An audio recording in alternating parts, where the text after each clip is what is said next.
नमस्कार मित्रांनो, मी घनश्याम पाटील.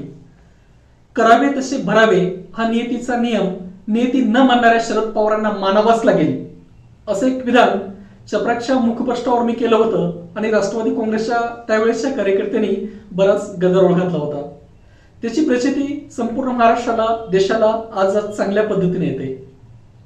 पुरंदरमध्ये बोलताना एकदा शरद पवार म्हणाले होते, तिथले जे स्थानिक नेते आहेत दादाराजे जाधवराव, त्यांच्याविषयी बोलताना ते असं म्हणाले की बैल म्हातारा झाला की त्याला बाजारात दाखवावाच लागतो. दुर्दैवानं शरद पवारांच्या वृद्धापकाळामध्ये आज असंच चित्र निर्माण झालेलं आहे. एखाद्या ज्येष्ठ नेत्याविषयी, नेताच काय कुठल्याही ज्येष्ठ नागरिकाविषयी भाष्य करताना आपण काही तारतम्य बाळगायलाच हवं, जे आम्ही जरूर बाळगू.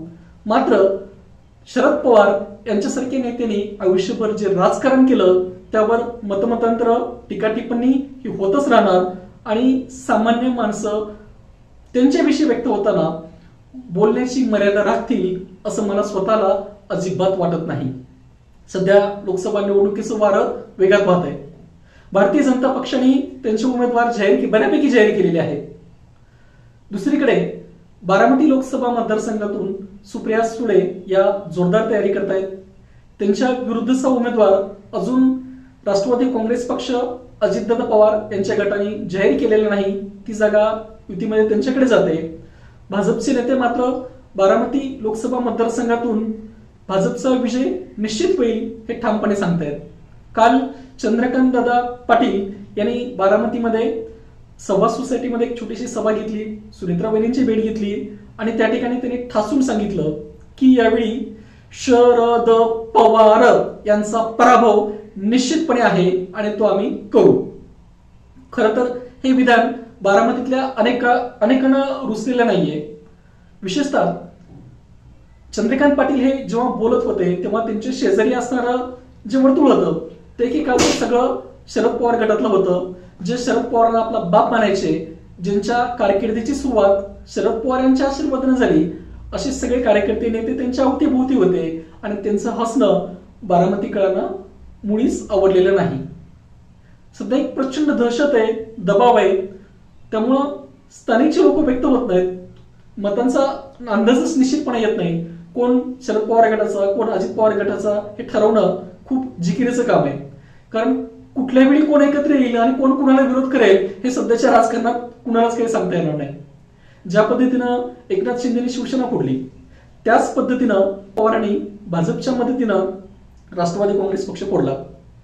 भाजपचे ज्येष्ठ नेते, आताचे आपले विद्यमान उपमुख्यमंत्री देवेंद्रजी फडणवीस यांनी काल सांगितलं की मागच्या वेळी मी तुम्हाला म्हणालो की मी पुन्हा येईन, मी पुन्हा का येईन आणि या व्यवस्थेचा एक भाग कसा बनेल, जनसामान्यांची कामं कशी करेल हे त्यावेळी मी ठासून सांगितलं. मात्र लोकांनी मी पुन्हा येईन या वाक्याचीच खिल्ली उडवली.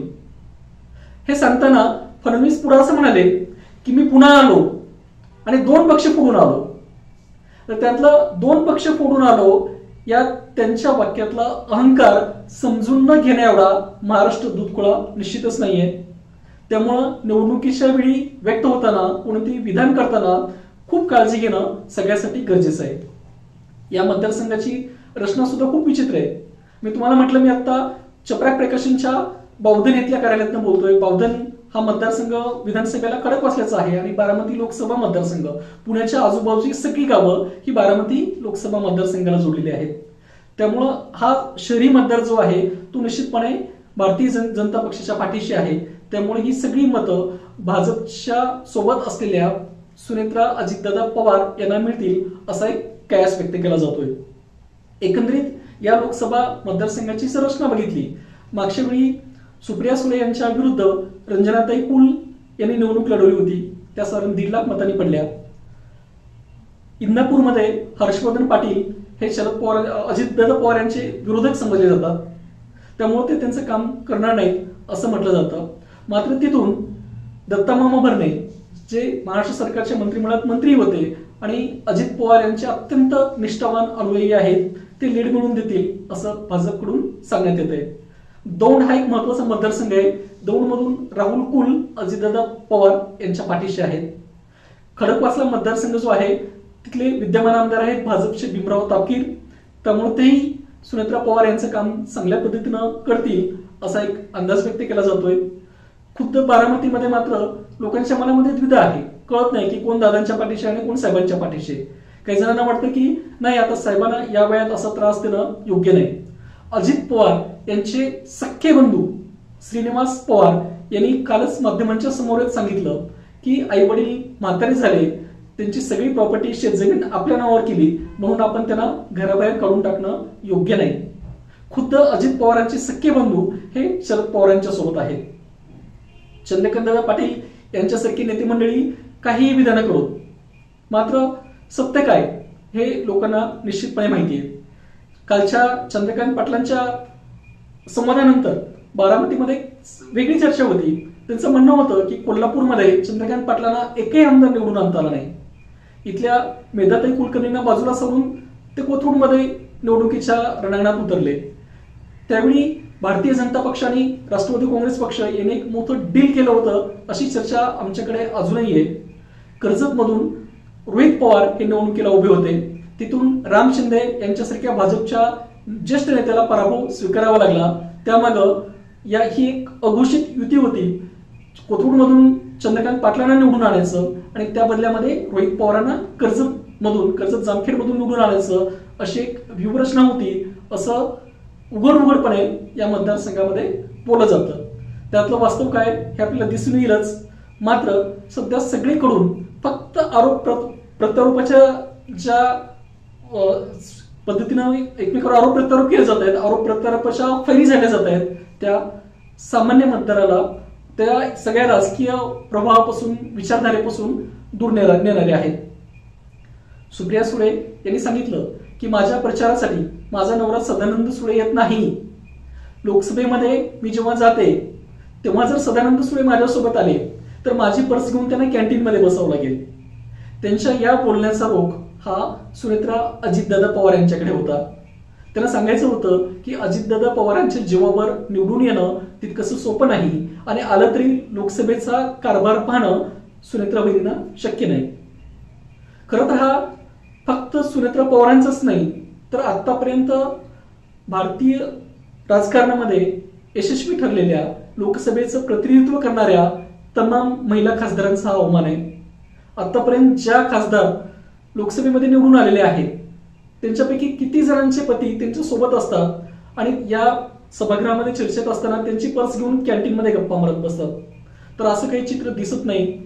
त्यामुळं स्त्री पुरुष समानतेचा जयघोष एकीकडे करत असताना म्हणजे एकीकडे आपण ढोल पिटतो की शरद पवारांनी महिलांचं धोरण कसं आणलं, महिलांना कसं आरक्षण मिळवून दिलं, शरद पवारांमुळे आज महिला कशा स्वावलंबी झाल्या, असं सगळं बोललं जात असताना त्यांचीच कन्या असलेल्या सुप्रिया सुळेंनी अशा पद्धतीनं दुसऱ्या महिलेची टर उडवणं, वैयक्तिक आरोप प्रत्यारोप करणं हेही अनेकांना रुचलेलं नाहीये.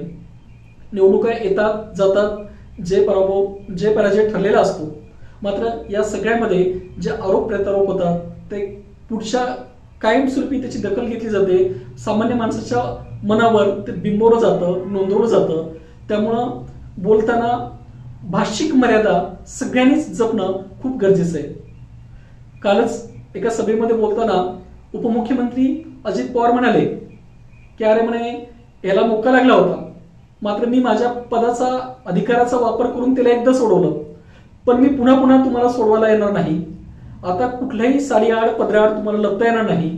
तुम्ही जर चूक केला तर तुम्हाला तुरुंगाचीच हवा खावी लागेल. मी एकदा तुम्हाला मोक्कासारख्या गंभीर गुन्ह्यातनं सोडवलंय, पुन्हा ही चूक करणार नाही.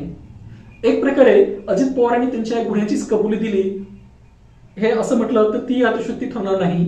मोक्कासारखा गंभीर आरोप असलेल्या गुन्हेगाराला तो केवळ तुमच्या पक्षाचा कार्यकर्ता आहे, तुमचा समर्थक आहे, तुमच्या विचारधारेचा माणूस आहे म्हणून जर तुम्ही सोडवत असाल तर भारतीय राज्यघटनेमध्ये तशी कसलीही तरतूद नाही. तुम्ही कायद्याच्या विरुद्ध जाऊन असं कृत्य करताय जे तुम्हाला मुळीच शोभनीय नाही. खरं तर त्याविषयी तुमच्यावर गुन्हा दाखल व्हायला हवा. मात्र असे मुद्दे न मांडता विरोधक एकमेकावर आरोप प्रत्यारोप करण्यामध्ये धन्यता मानतायत.